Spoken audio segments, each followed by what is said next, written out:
àwọn àgbà Yorùbá bọ̀ wọ́n ní ẹni tí yóò joyin inú àpáta kò ní wẹnu àáké. Kí làwọn àgbà ń sọ? Ohun tí wọ́n ń gbìyànjú àti sọ ni wípé kì í ṣe gbogbo ènìyàn ni yóò láǹfààní sáfárá oyin.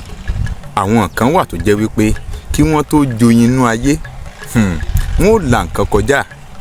Ọ̀rẹ́ mi, ohun yòówù tó bá wà mọ́ là kọjá, mọ́ ro ìlà kọjá rẹ̀.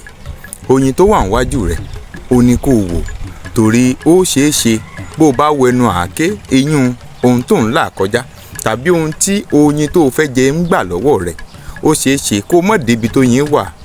Ó fẹ́ joyin, ó fẹ́ lálùyọ, ó fẹ́ débi gíga. Ó wá dàbí ẹni wípé o ní láti là nǹkan kan kọjá kó tó débi oyin náà. Mọ̀ wẹnu àáké o. Rí dájú wípé ó gbìyànjú láti sa gbogbo ipá rẹ̀. Máa rántí wípé kó o tó lè joyin inú àpáta tí ń bẹ níwájú rẹ̀, ó ò ní wẹnu àáké o.